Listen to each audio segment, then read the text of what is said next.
Lucas 10, 38. Caminhando Jesus e os seus discípulos chegaram a um povoado, onde certa mulher, chamada Marta, o recebeu em sua casa. Próximo. Maria, sua irmã, ficou sentada aos pés do Senhor, ouvindo-lhe a palavra. Marta, porém, estava ocupada com muito serviço.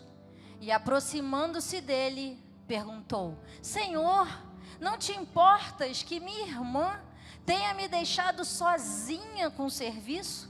Dize-lhe que me ajude. Respondeu o Senhor a Marta: Marta, Marta, você está preocupada e inquieta com muitas coisas. Todavia, apenas uma é necessária.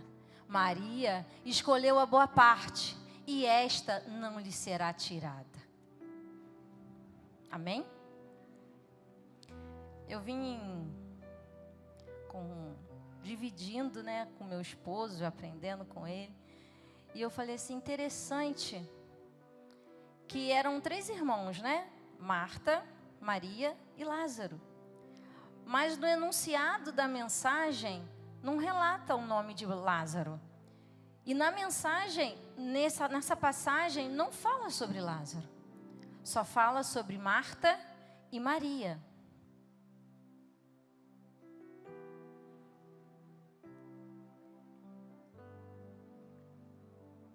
E fala que quem o recebeu foi Marta, E muitas vezes a gente vê ministrações falando sobre essa passagem e relata que Marta, deixou Jesus de lado e ficou empolgada, embaraçada com as coisas do dia a dia, e Maria não, largou tudo e ficou aos pés de Jesus. Mas o Senhor me deu uma diretriz diferente para essa noite.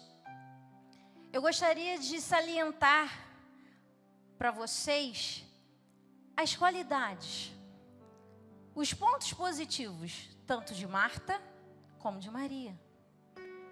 Porque quem de nós aqui, homens e mulheres, não temos um pouco de Marta e também temos um pouco de Maria? Às vezes, devido ao corre-corre da vida, o embaraço, podemos até nos mostrar mais Marta do que Maria. Mas cada ser humano tem um pouquinho de cada uma. Em todas as passagens que a gente vê Jesus falando, mencionando sobre Jesus, a gente vê milagres: paralítico andar, cego enxergar, coxo ser curado, mudo falar, fluxo de sangue ser estancado, estéril começar a ser fértil. Mas nesse momento, nessa passagem tão conhecida, a gente não vê nenhum desses milagres.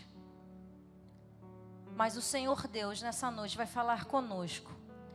O agir de Deus foi tão profundo nessa noite, com Marta e Maria nesse jantar, que nos traz ensinamentos muito fortes e determinantes para a nossa vitória.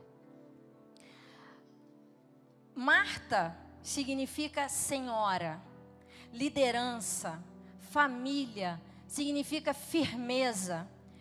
O nome Marta significa que ela tem uma liderança, ela tem impulso para resolver as coisas. E essa família, ela era muito íntima de Jesus. Vemos outros relatos que Jesus está com eles. Diz que Jesus chora quando Lázaro morre. Tem uma passagem que fala que Jesus ama Marta, Maria e Lázaro. Então eles tinham um convívio de família. Aí você imagina, Marta tinha esse jeito característico de cuidar dos mínimos detalhes em tudo. E o mestre, o Messias, o Rei dos Reis, o rei que tantos falavam que viria, o Todo-Poderoso que já tinha feito tantos milagres, estava na casa de Marta. Ele veio jantar com seus 12 discípulos. Imagina a Patrícia chegarem 13 homens à noite para jantar na sua casa. E lá não tinha celular para avisar, Marta, eu estou chegando aí com mais 12. Imagina, chegaram 13 homens, sendo que um era o Messias. Marta não poderia, Vânia, receber o Messias de qualquer jeito na casa dela. Eu, como dona de casa, venho uma visita e eu quero botar uma toalha mais bonita, um talher diferenciado.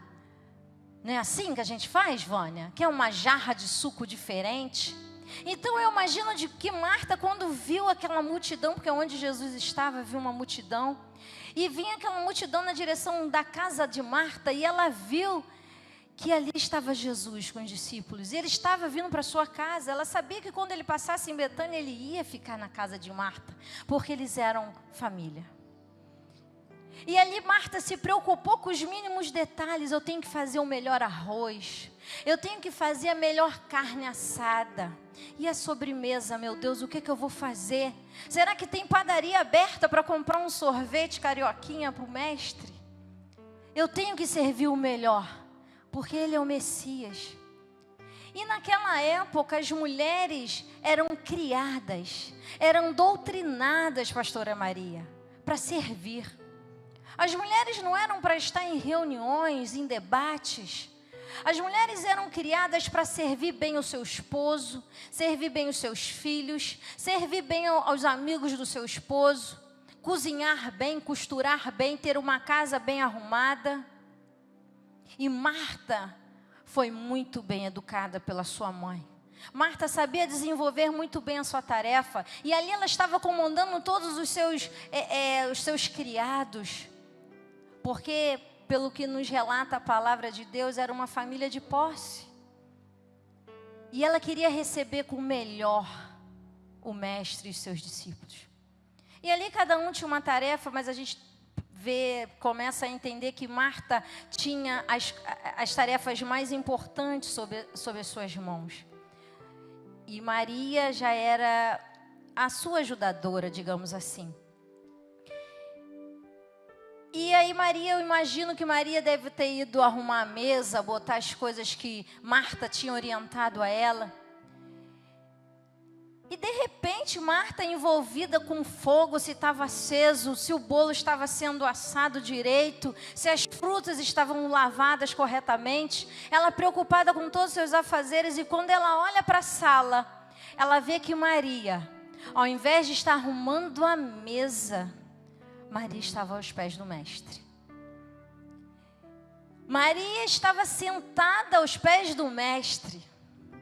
E aquilo incomodou Marta de uma tal forma, não só pelo motivo dela estar sozinha fazendo tudo e Maria aos pés do mestre sentada, mas ela ficou preocupada com a reputação da sua irmã. Porque naquela época, uma mulher sentada aos pés de outro homem e em volta de mais 12 homens, o que seria? Não seria uma boa imagem para a irmã dela. Ela ficou preocupada e indignada ao mesmo tempo por ter sido deixada sozinha fazendo tudo na cozinha. E aí eu imagino que ela ficou inquieta. Eu pelo menos sou assim, o meu rosto fala mais do que minha boca.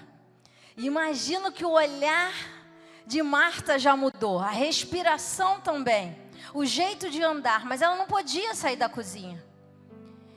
E Maria aos pés do mestre.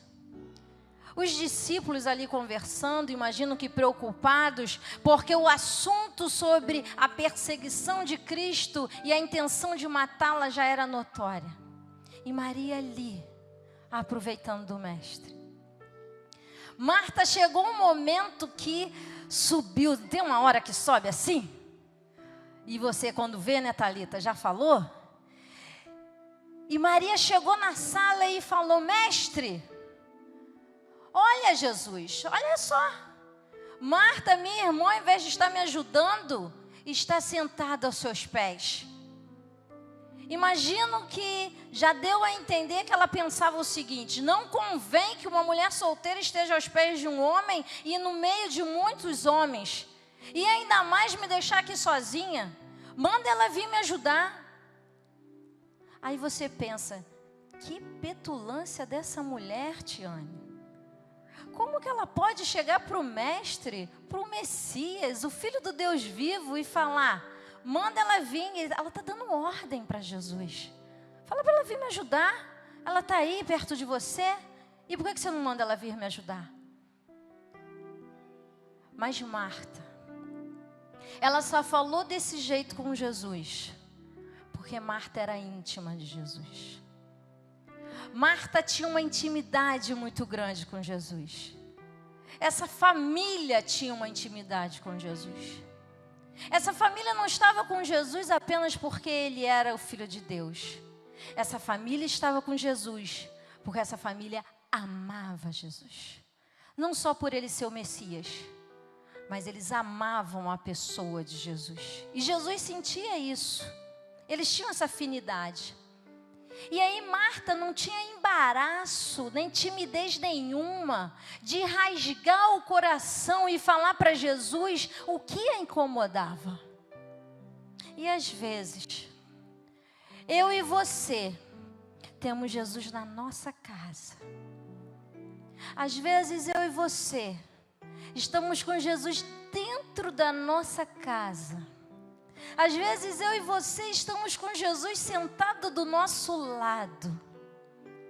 E ele pergunta assim, bem baixinho, bem carinhoso: Marta, Marta, o que te incomoda? Marta, o que está te deixando inquieta? Marta, o que está te deixando assim com esse olhar tenso, essa sobrancelha, essa testa franzida, essa sobrancelha rígida? O que está acontecendo, Marta? E você, por algum motivo, por alguma situação da vida, você perdeu aquela intimidade com o Mestre. Você perdeu aquela intimidade de falar tudo que vem à tua boca para Ele. Você fica com receio de falar o que aconteceu. Você fica medindo palavras para falar com o Salvador.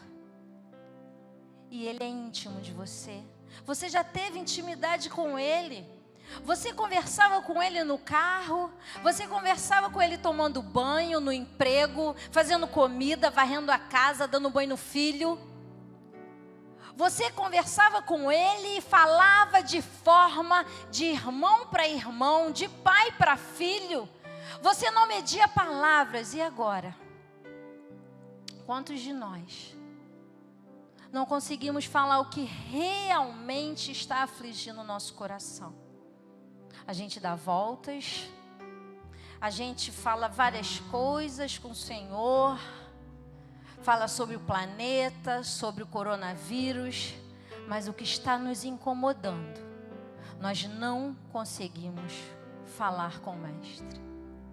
E Marta foi diferente, porque mesmo Marta estando envolvido com os afazeres do dia a dia, com o trabalho, dando aula para o filho em casa, arrumando a casa, mesmo Marta estando envolvida, você que é homem, indo trabalhar, carregando peso, estressado, pegando o ônibus cheio, mesmo com tantas atribulações, Marta não tinha perdido a intimidade com o Mestre.